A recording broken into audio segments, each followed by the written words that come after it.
দেখুন, আবার বলছি, আরজি করের ঘটনার পর শয়ে শয়ে প্রতিশ্রুতি দিনের পর দিন ভেসে বেরিয়েছিল, তার মধ্যে কটা বাস্তবায়িত হয়েছে বলুন তো?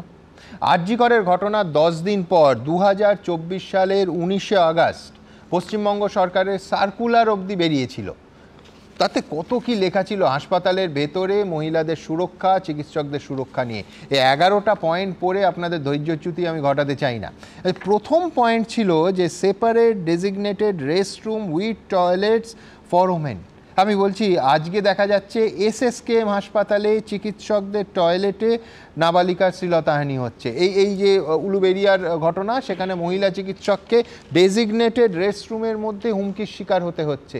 আমি বলছি, 14 মাস পরে জেলা থেকে শহর যদি এই অবস্থা হয়, আমি 11টা পড়তে হবে না, সেই 11টা প্রতিশ্রুতির কি হাল একেবারে আপনারা বুঝতে পাচ্ছেন। পরিস্থিতির এক চুলও উন্নতি হয়নি, এটাও কিন্তু প্রত্যাশিত নয়। অর্ণব কি বলে?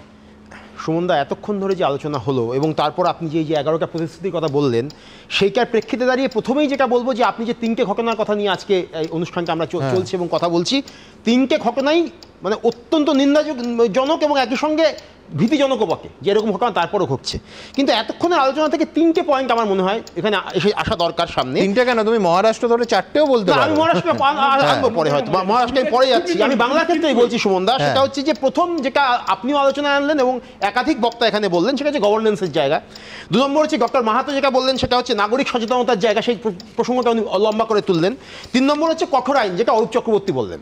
প্রথমে যদি বলি গভর্নেন্সের জায়গায় কোনো ফারাক কিছু হয়নি, এটা কিন্তু পুরোপুরি বলতে পারি না। এই জন্য আপনি মাটিগাড়া শিলিগুড়ি থেকে আরম্ভ করে জয়নগর কুলতলি, এই 12 মাস 14 মাসের মধ্যে অন্তত 1 ডজন ঘটনায় আমরা দেখেছি যে পুলিশ কিন্তু অত্যন্ত দ্রুততার সঙ্গে, অত্যন্ত সচেতনতার সঙ্গে এবং সক্ষমতার সঙ্গে 46 দিন কোথাও, 34 দিন কোথাও, 52 দিনের মধ্যে চার্জশিট তৈরি করেছে এবং চরম সাজা, সেই চরম সাজার ব্যবস্থা কিন্তু করা গেছে। সুতরাং সেখানে কিন্তু রাজ্য পুলিশ, তার মানে কি দাঁড়াচ্ছে অর্ণব, যে চরম সাজার ব্যবস্থা করলেও এই ধরনের প্রবণতা কমে না।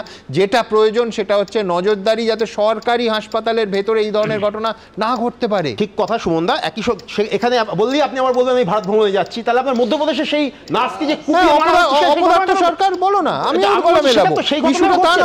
আমি অপদার্থ সরকারের উদাহরণ নিয়ে যে পশ্চিমবঙ্গের তুলনা করবো কেন? তুমি আমি এ রাজ্যে থাকি।